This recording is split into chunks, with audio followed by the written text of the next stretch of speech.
My name is Irshad Manji. I can't show you where I live. My home has bulletproof windows and a lock on the mailbox to prevent letter bombs. My journey is about speaking out against injustice, no matter who's offended.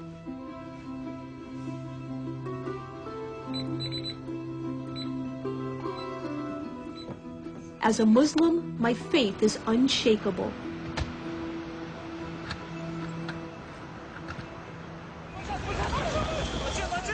But my conscience is being shaken. Terrorists are killing civilians under the banner of Islam.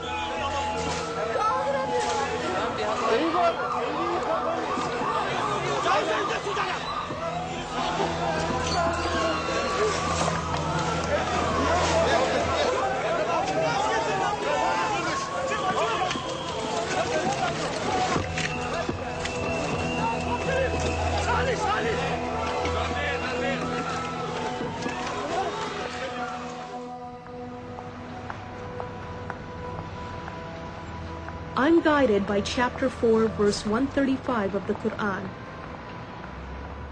Believers, conduct yourselves with justice and bear true witness before God, even if it be against yourselves, your parents, or your relatives.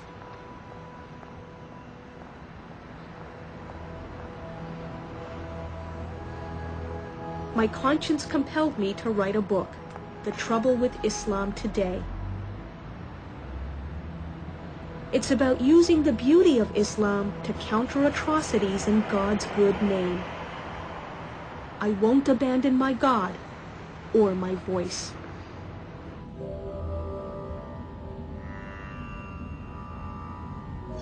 Ugandan-born Irshad Manji moved to Canada when she was 4. She survived a sometimes turbulent childhood, which fueled her appetite for original thought. I draw on two entities for strength. One is my creator, ultimately, and the other is my conscience. The New York Times called her Osama bin Laden's worst nightmare. She's gay. She's a Muslim. Thursday's What? Well, can I jump in here Go for ahead. a quick second? I think Mr. Kadim, with all due respect to him, is sanitizing one very basic point, and that is that in the past even 50 years, more Muslims have been tortured and murdered at the hands of other Muslims than any foreign imperial power. I'm saying to my fellow Muslims, at a certain point, we've got to take responsibility for what we are contributing to the crisis in Islam today.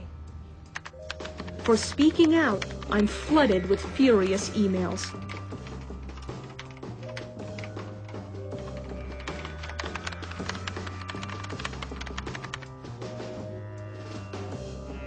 This does not exactly comfort my mother.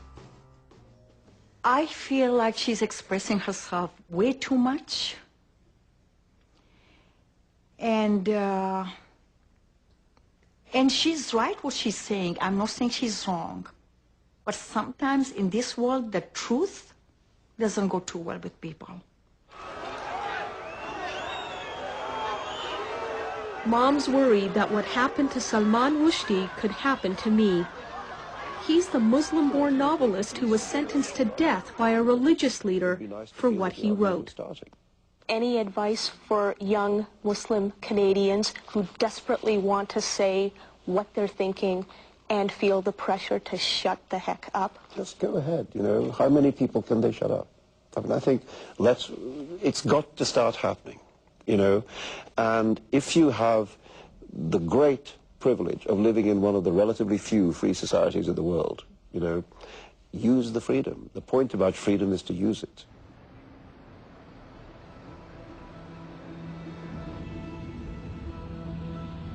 Islam began as a religion that spoke up for justice. I believe it's become corrupted by us, Muslims. Only we can fix it. The Quran tells us God does not change a people until they change themselves. I'm on a mission to find out, how can we Muslims change in the 21st century?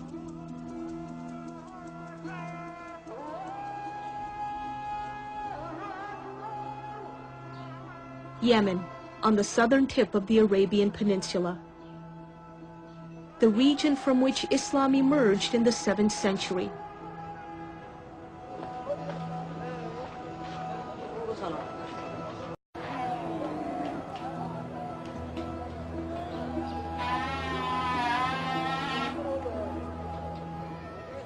What happened in the past is key to why there's so much violence and silence in the present.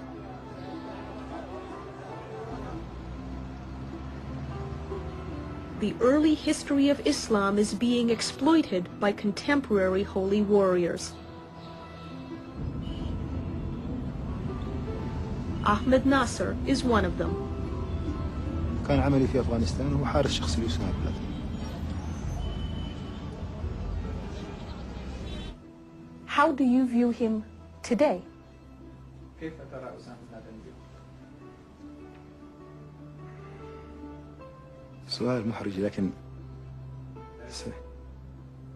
سأجيب بكل مصداقية. وددت أني لم أبتعد عن الشيخ أسامة ساعة واحدة. Jihadists claim the Prophet Muhammad as their role model.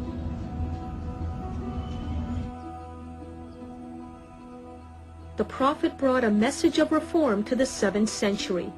He opposed injustices from slavery to the killing of daughters to the hoarding of wealth. His message of dignity for all illuminated a dark age.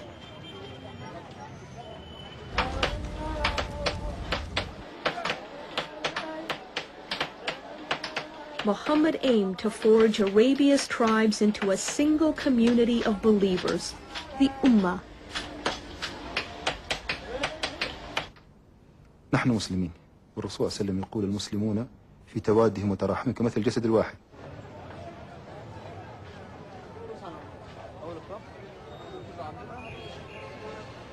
فنحن شعوب مسلمة وأمة واحدة فهذا منطلق. Ahmed sees the present as a dark age, racked by the same struggles as 7th century Arabia. For him, the solution is also the same: 7th century Islam, a moment of struggle against the oppressor. لأني في الأساس نذرت نفسي للدفاع عن المسلمين.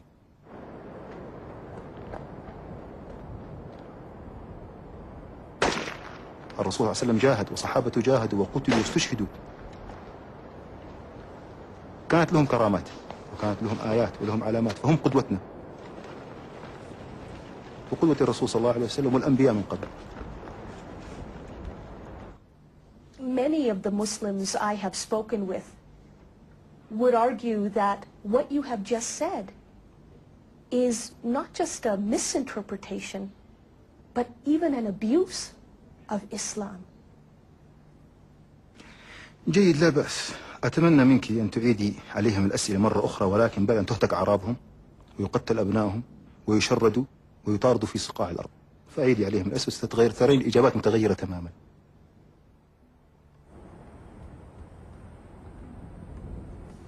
In the 7th century, the pagan establishment humiliated Muslims, insulting their religion, terrorizing their families, driving them from their homes. Ahmed believes Westerners are today's powerful pagans, humiliating Muslims in Iraq, Afghanistan, Palestine, to name just a few.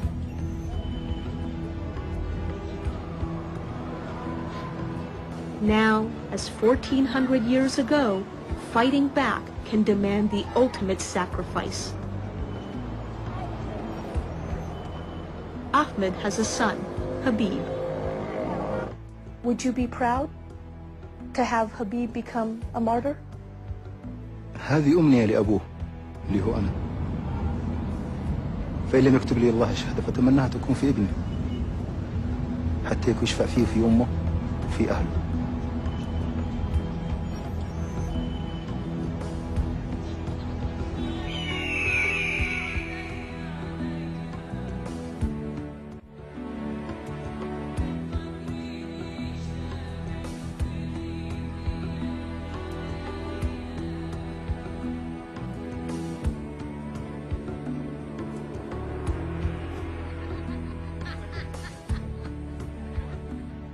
وعندما نتأمل إلى المختار ونستمع له ونشارك في غيبته ولا نعمل في غيبته ولا نعمل على إبطال الباطل. A religious class. Unity looks a lot like uniformity. Every culture has dress codes, but in Yemen, those codes are narrow and the cost of defying them high. So personal expression takes a back seat to the pressures of conforming.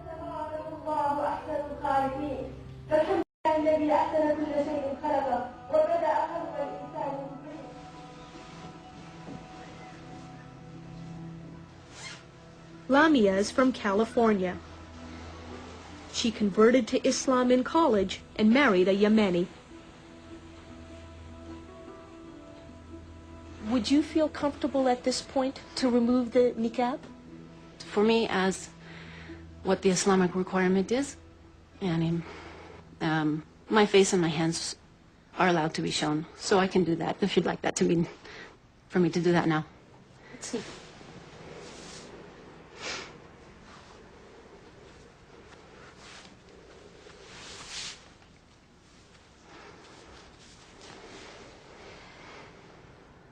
Other Muslim women have told me that even dressing this way, without the veil itself, is a sign of Islamic extremism.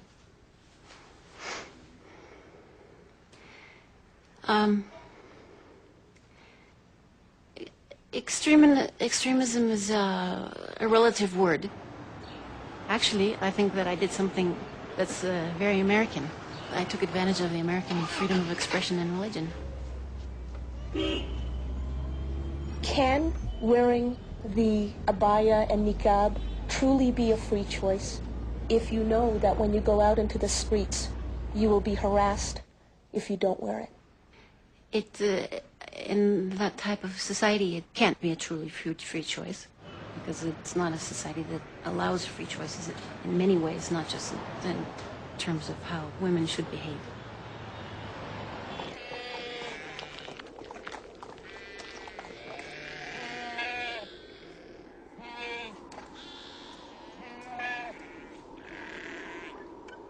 Before Islam, women were the spoils of war. The Prophet observed that the greatest cause of division among men is women. To maintain peace, he preached modesty. Today, that context gets lost on Muslim purists who use 7th century customs to keep 21st century women in line. Modestly dressed as a Westerner, I still attract men's eyes.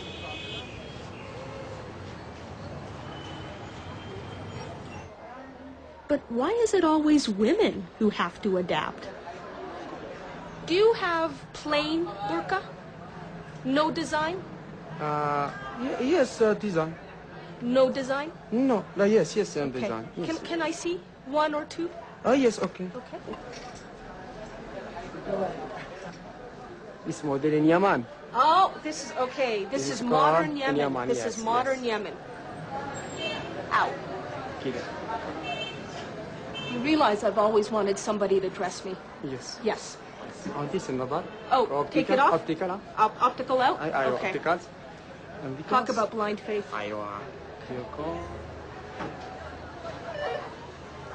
Woo! That's tight. No, That's it's tight. No. No? No. Okay. Okay. I'm having a hard time breathing. No. These burqas really should have pockets for mints or gum or something, because I'm just breathing in my own stale air at this point. It's bad enough that the burqa is so physically confining. What's demeaning is that it erases my individuality. Okay, hands up if your name's Urshad.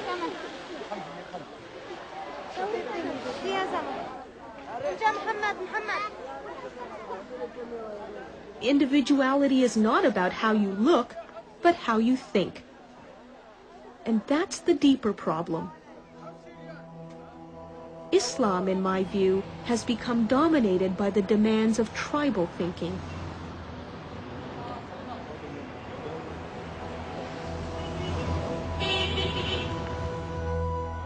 In much of Islamic history, women who think outside the tribe have been punished, sometimes scorchingly. Illustrations of hell from 15th century Persia. Women hung by their tongues for mocking their husbands. Hung by their hair for letting a wisp of it show and inciting lust.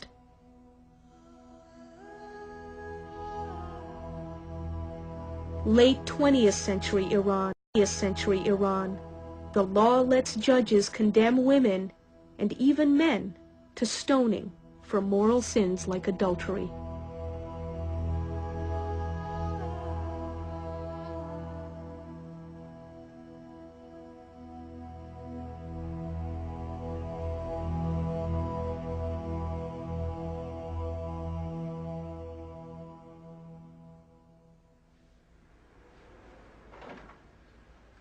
In Yemen today, Arwa courts danger. She's a writer who insists on having her own life. She refuses to wear the burqa and reveals a bit of her hair. يعني أنت شيء تحاول أن تستره يعتبر عورة. المرأة مش عورة. لأننا نريد أن نحيا، نريد أن نعيش كما خلقنا يعني. نتمتع بالحياة. منحتني فرصة إن أنا أحيا. لماذا تحول حياتي إلى خرم صغير جدا؟ لا أتحرك منه، لا أتنفس. لماذا؟ خرم الإبرة ضروري أن ينكسر. Are you in danger? Physical danger because you are questioning. يعني هذا شيء طبيعي. أي فكر يأتي يحرك الراكد لابد أن يلاقي الفتوى جاهزة. فتوى سياسية، فتوى دينية. هذه أول حاجة على طول. وأنا لابسة يعني المقرمة هذه الغطاء على الرأس، يعني ممكن أبسط حاجة مثلا يقولوا ارجموا الشيطان، بتلاقي بصقة، بتلاقي تفل، بتلاقي أشياء كثيرة جدا يعني.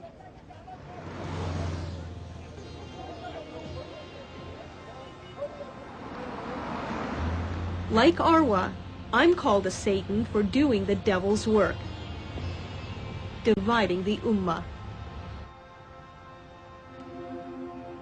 To many Muslims, causing division is a sin. It weakens the community. I grew up in the community, a dutiful Muslim daughter who attended the Islamic school. Often after class, I'd come home feeling upset because of the stern and stifling environment. As a teenager, I got expelled from my religious school for asking the wrong questions. Like, why all the human rights abuses by Muslims against Muslims?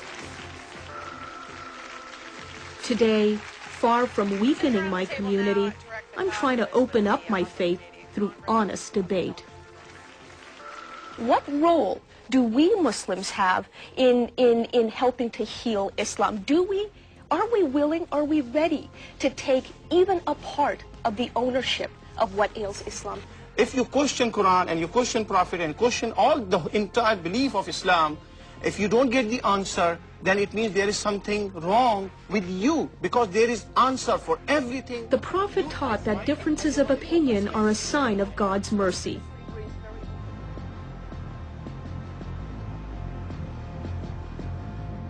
When Muslims equate debate with division, it's a convenient way to suppress our consciences. But my opinions draw extreme reactions, death threats.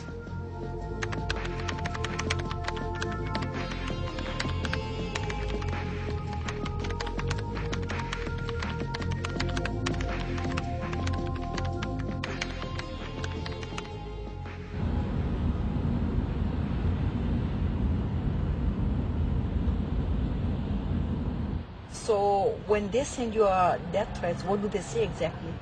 What are they saying? You're gonna die and I'm gonna be the one to kill you. Really? Mm-hmm. And does that go to the police or whatever? When it's that specific, yeah. If it says, I want you dead, par for the course. If it says you will die soon, the end is near for you, okay. You know, you may be right, you may be wrong. A man only? Usually or they're anonymous. Usually they're anonymous. They don't tell you who it is, eh? No, Wow. and, well, because they're cowards. They don't want to get caught. They don't want to get, you know, nailed for issuing death threats, right? That's pretty scary, isn't it?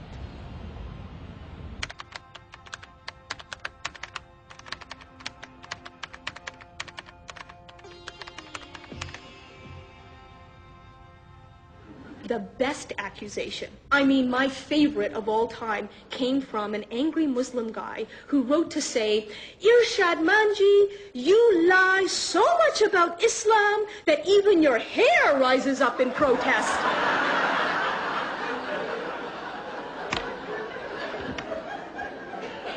He then wrote to me a second time to say that I'm a prostitute for standing in front of audiences without being fully covered.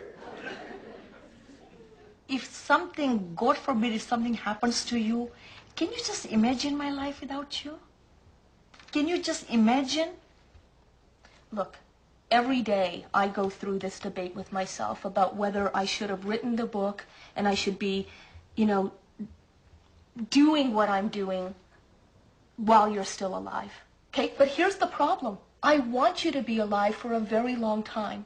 And in the meantime, exactly what you just said, there is so much cruelty in this world, and a lot of that cruelty, Mom, is being done in the name of Islam. That does need to change. I agree. So I'm until not we're willing at all. Okay, so how can I stand by and let it happen without putting myself front and center to try and change that? Ma, you know, we live in this part of the world where we have all of these precious freedoms. How can we turn our backs on those freedoms?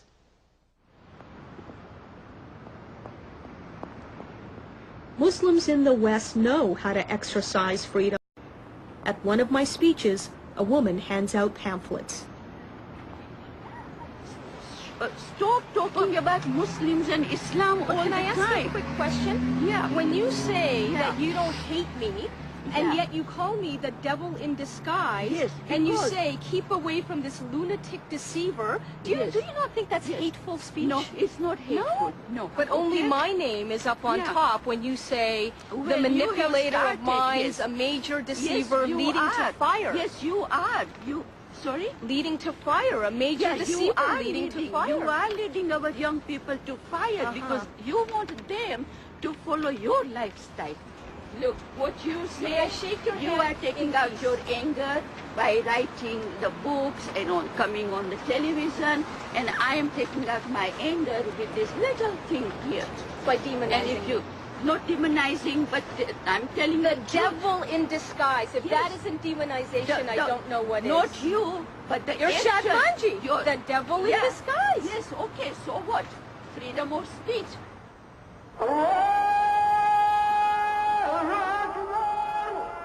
Freedom of speech, except when it comes to the Prophet Muhammad.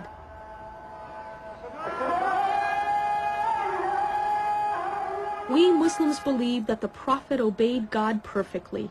He's supposed to be a model for all mankind. So treating him with irreverence is a profound insult.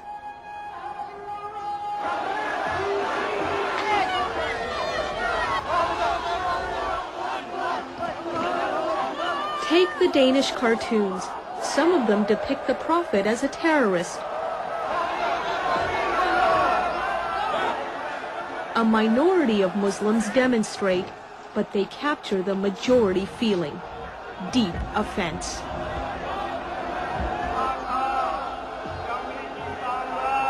Almost no American media show the very cartoons that make the news.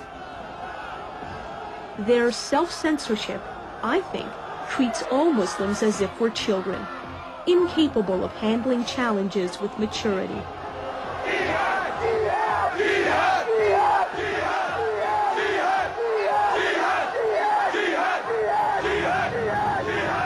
Accommodation emboldens the bullies of Islam. They threaten the outright destruction of the liberal societies that grant them free expression.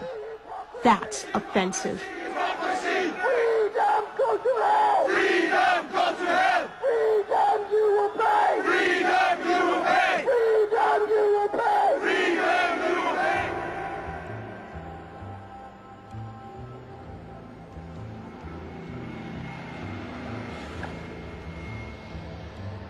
In Europe, the showdown between intimidation and free expression is turning murderous.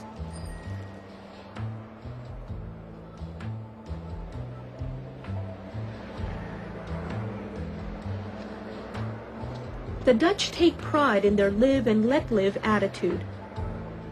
Pot and prostitution are legal. Here, many Muslims feel lost.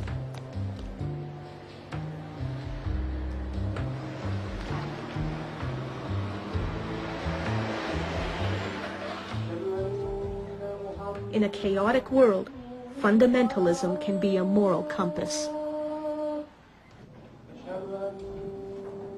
Muslims came to the Netherlands 40 years ago as cheap labor.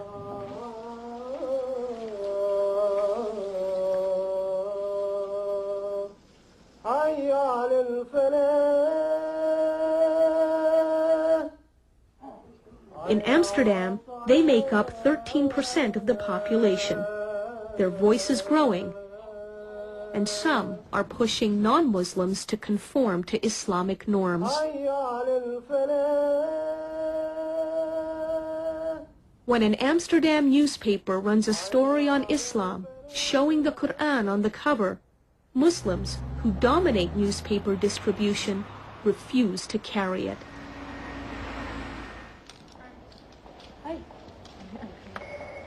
Ayaan Hirsi Ali is a former member of parliament and a fellow dissident. She, like me, knows the dangers of being irreverent. Every individual Muslim is brought up that Islam is perfect. The Prophet Muhammad is infallible. So if you say anything critical about Islam itself, or the Quran, or the Prophet, you're committing blasphemy. Ayaan is born Muslim in the African country of Somalia. She decides to leave Islam while sipping a glass of wine. She writes books that skewer the way Muslims treat women and becomes a darling of the non-Muslim Dutch. Ayaan meets Theo van Gogh, a writer and filmmaker who slams everyone, including Jews and Christians. Free expression courses through his genes. He's the great-grandnephew of the artist Vincent van Gogh. Theo and Ayaan team up to make a film that tackles a controversy: how the Quran is exploited to justify violence against women. The female body is turned into a canvas for sacred verses. Life with my husband is hard to bear, but I submit my will to you. Each time I push him away, he quotes you. Guilty of adultery or fornication, flogged with 100 stripes, in a matter prescribed by Allah.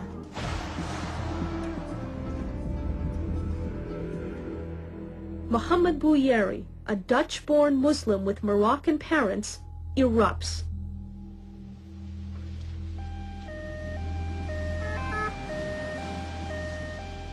He kills Theo.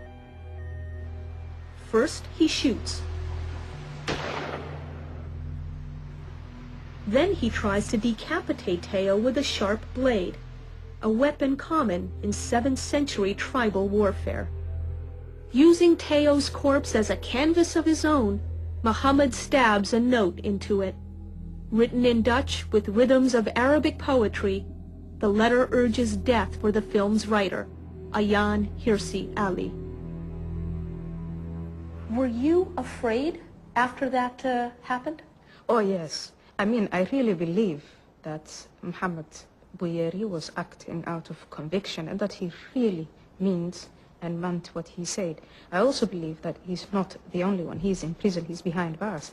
But there are others with the same convictions who are willing to carry out the threats. For voicing her views, Ayan's in a prison of her own, living under 24-hour guard and planning a move to America. How many bodyguards now? I'm not allowed to say that. I'm sorry.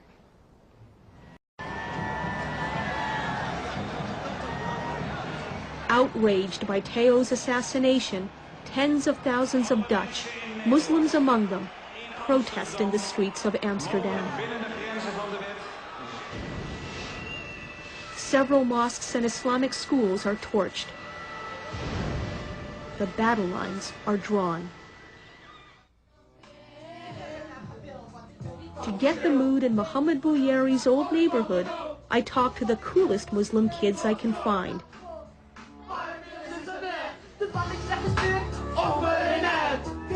Tariq is a poster boy for the Reach Out and Reconcile crowd. He's starring in a video that'll be sent to schools in the Netherlands. He raps about all of us getting along.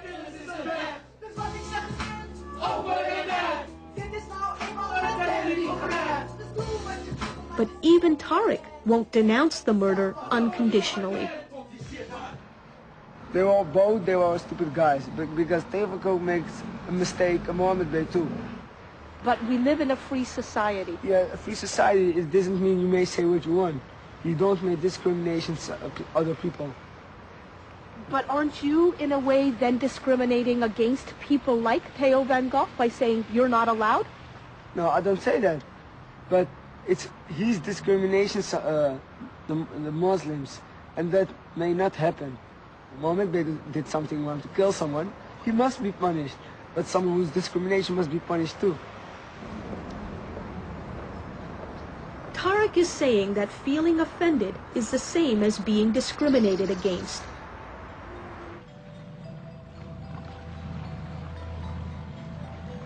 Learning to live with offense is the price of living in a diverse society.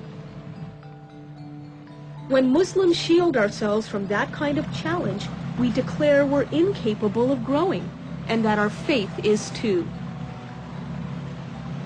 Islam deserves better from us. My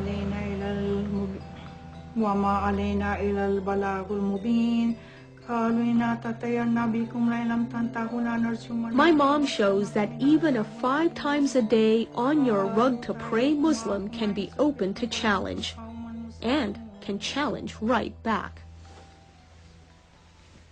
Only if she would do her prayers, I would be such a happy mom. That's the only thing about her that makes me think like, okay, when she is in need of God and prayers, where is she going to go? Of course she can ask God, but not the way you should be as a Muslim woman to ask God. I gave up a lot to wake up every morning to pray. Were you proud of me? Very much so. Look at you now. Don't pray at all. No. You pray on your own way. I pray in my own way. Yeah, exactly. well, you know what? Look at these traffic lights. We can say, oh, well, I drive my own way. But there are rules in life. There is a stop sign. If you don't stop, the police catches you. Okay, Just a minute, second. Let me talk, okay? It catches you because they say you didn't stop on a stoplight. Well, there was no cars. Police will say, I really don't mind and I don't care whether the cars were there or not. It says stop, you need to stop. So God has its own laws too. Every day, the first thing I do when I get, actually not even when I get out of bed, the first thing I did when you came into my room this morning to say, come on, time to wake up, I said, yeah, Ma, just give me 1 minute. You know why I needed that 1 minute? Because I was praying to God. And you know what I said? Thank you, Allah, for everything that you've given me and my family. I didn't bow to Mecca. I didn't read specified verses of the Quran. Now tell me, is your God so angry that he will not appreciate the words of gratitude that I've offered this morning? That's beside the prayers that you have to show the gratitude what you have in life, and God has given it to you. Now, what would you say about this parking? You tell me now. Oh, it's God's will that you found that spot. Inshallah. There you go. Don't make fun. Don't ridicule the God. But you know what? Mom isn't doubting my faith in God. She wants me to show more reverence to God. Feel so connected with God. I swear upon God, it's not even funny.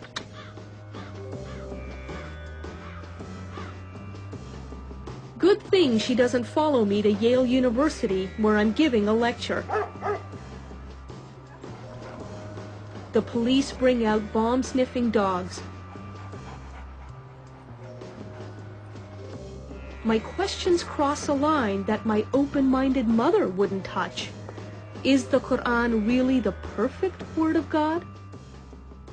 I think you could construct your arguments to appeal to the Muslim world in a much more convincing manner if you didn't attack the supremacy of the Quran. Why is it so important to have a supremacy complex about Islam? Why can't you accept the notion that the Quran... It's not about Islam, it's about the Quran. Okay, even the Quran. Why is it so important to see the Quran as the supreme? You need to have a book that is considered supreme. Like, you can't... If you argue that it could have been changed by humans, I mean, you're opening the field to everything. Exactly, and that's the point. These are not, as far as I'm concerned, dangerous waters. These are necessary waters to tread. It's what I said earlier, right? But there are no boundaries if the unexamined faith, you know, remains unexamined, why was it ever worth having? These are exactly the sorts of exchanges that make Muslims suspect I don't love Islam. We think with our heads. We revere with our hearts. What if my heart is blocked? It's the Muslim month of fasting from dawn to dusk. Ramadan, a time to reflect. I want to find common ground with one of my fiercest critics, an imam who is the Islamic Supreme Council of Canada, Saeed Sawardi. She is trying to undermine Islam. She is trying to discredit Islam. She is trying to discredit Prophet Muhammad, peace be upon him. She is thinking that she can define what Islam should be, and she has no right to say what Islam should be. I mean, she does not own Islam. Nobody owns Islam. Islam owns itself. Quran is Islam. Prophet Muhammad, peace be upon him, is Islam. The way you have presented yourself, overwhelming Muslims in Canada, they just don't see you, first of all, I mean, they don't see you as a credible person who can have a feeling for Islam. You come across that you just want to discredit Islam. You think Islam is an abnormal religion, it should be changed based upon your opinions. But if the truth is in your conscience, and everybody else is saying something different, what are you supposed to do as a Muslim? Then you have to see that, am I wrong or they are wrong? Now, everybody, when you say everybody, means then you have to check yourself.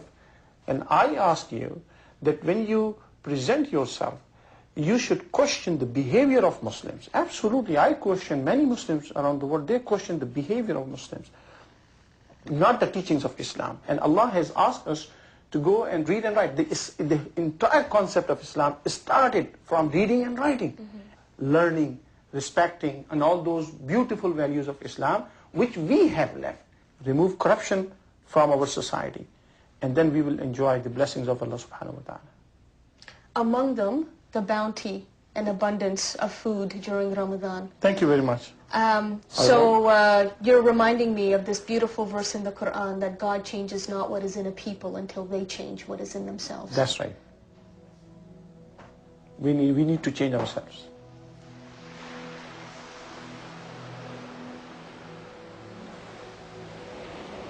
According to Saeed, the change that I should make is to question Muslims, not Islam.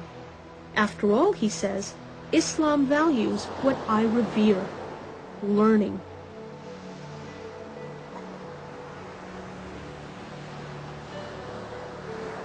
Throughout history, Muslims have ebbed and flowed between two forces. our unquestioning reverence, and our vibrant intellect.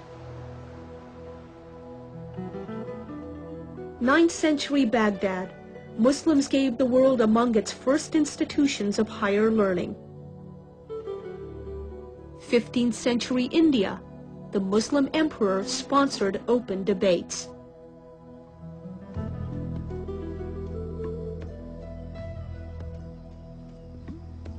Al-Andalus, southern Spain. Here in the 11th century, we Muslims liberated our minds from tribal conformity. Muslims embraced the tradition of independent thinking, creative reasoning, and vigorous debate. Ijtihad sounds like jihad, but ijtihad is about struggling with the mind rather than the sword. It was the golden age of Islam, when we led the world in arts, sciences, tolerance. Averroes, one of many brilliant Muslim scholars who argued against taking the Quran literally.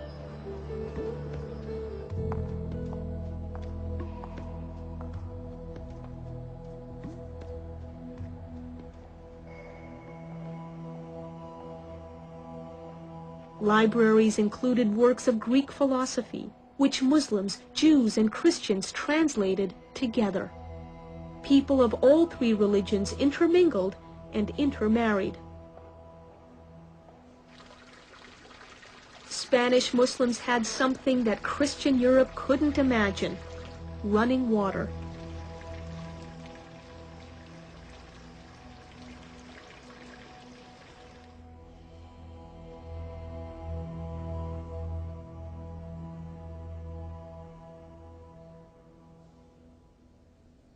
We heeded the Prophet Muhammad's words that the ink of the scholar is more valuable than the blood of the martyr. This is the Islam I love.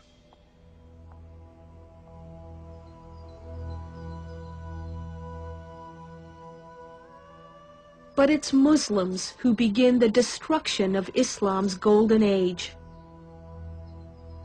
Fundamentalists sack sophisticated cities, proclaiming them too liberal, not truly Islamic.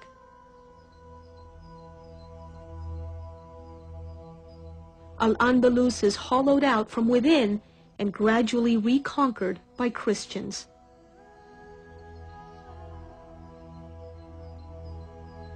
These political upheavals fracture the Ummah. To unify Muslims, Islam's clergy restrict debate. The doors of ijtihad narrow, and in some places, close.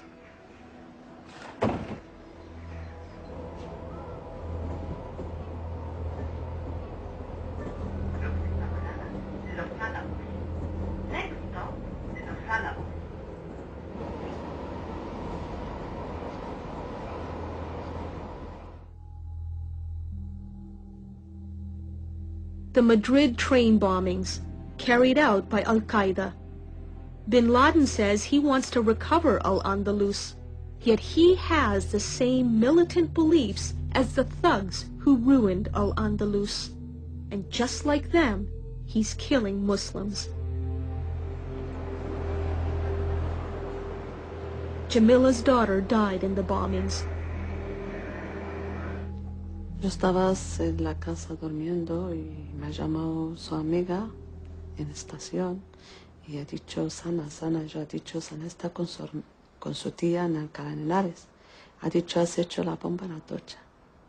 Pues ha subido corriendo yo en estación, me ha encontrado todo, está...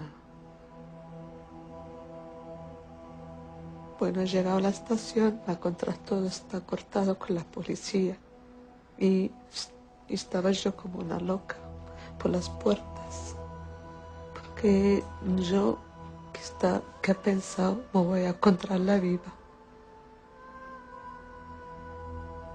Y ahí me daba la noticia de mi hija fallecida, no está viva. Esta va a ser mejor hija, la única hija que tengo. De guapa, simpática, muy educada. Nunca me voy a olvidar este golpe de mi vida. Hasta me muero. Porque me ha quitado todo mi cariño que tengo de mi vida. Me he quedado sola.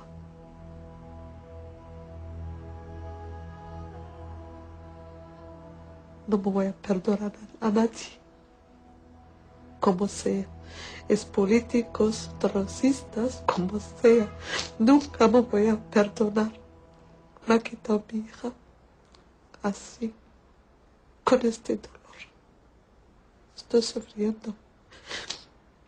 Bueno, ¿qué hago? Me voy a aguantar hasta el Dios quiere.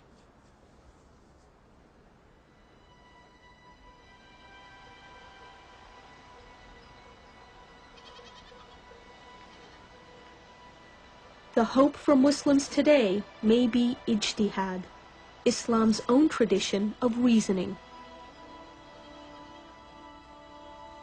Mansour Escudero, head of the Spanish Islamic Commission, relied on ijtihad to issue a fatwa against bin Laden.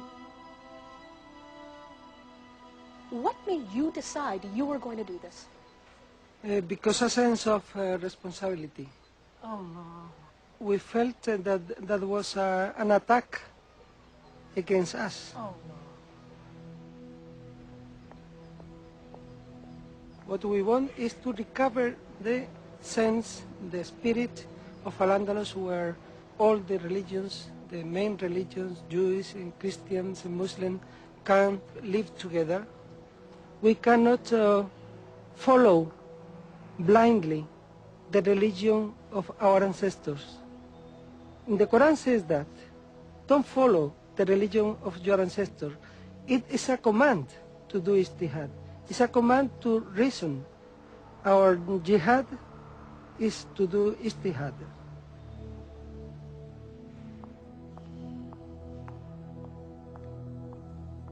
None of us has all the answers. I still have questions.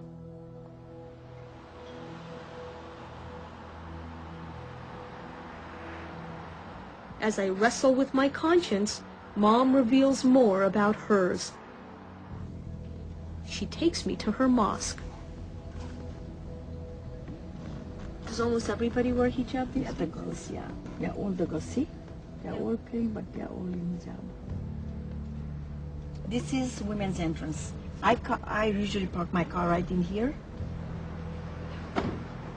When I've got the hunger to feel that I'm near God, I have to come to mosque, and the spirituality actually wakes you up, honest to God. And whenever I see this dome and all that, it makes me feel like I'm closer to God.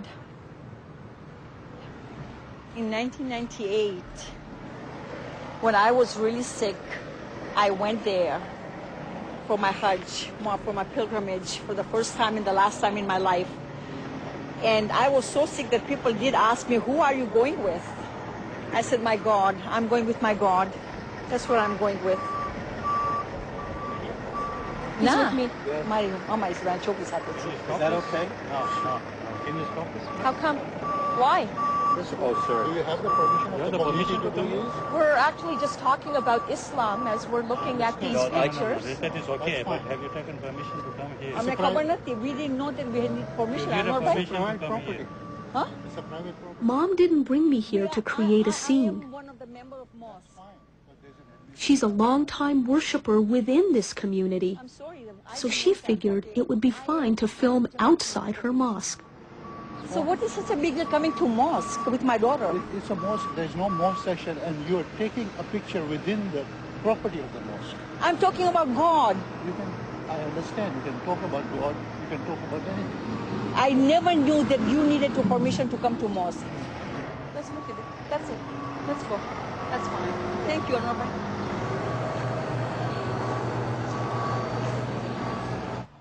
What an insult. What an insult. Oh my God, my blood is just boiling right now. I swear. Sorry, Mom. Oh, it's okay. Okay, we should go then? Are there going to be consequences, Mom? for you? For what? I don't know. I'm I just haven't done asking. anything wrong. No. Even if it is, I'll handle it. Don't worry about me. I'm a big girl. I can handle it. What is going to happen? I don't know. You tell me. No, nothing is going to happen. Nothing. They're just being jerks, that's all. They want to show men power.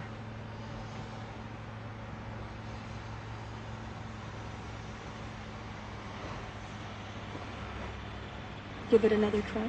No. No. No, I don't want to be insulted again. This is more than enough. Once is more than enough.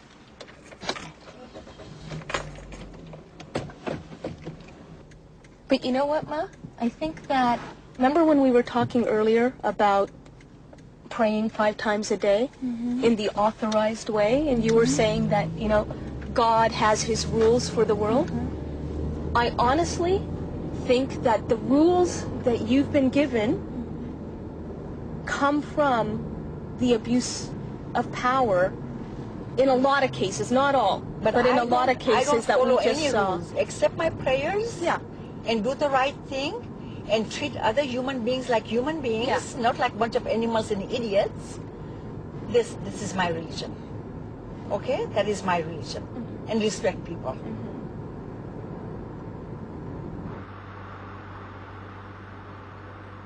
My mother proves that Muslims can exercise freedom of conscience and remain reverent.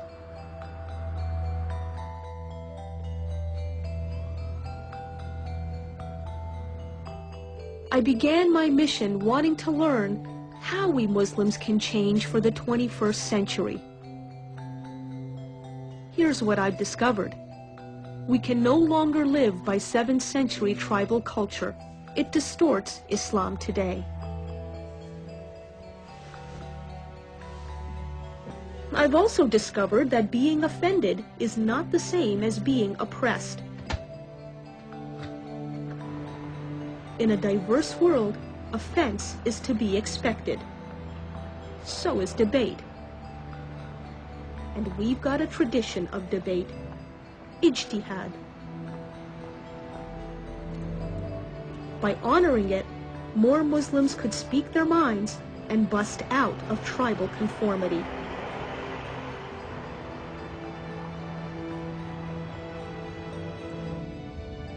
My fellow Muslims, I have faith in our potential to change.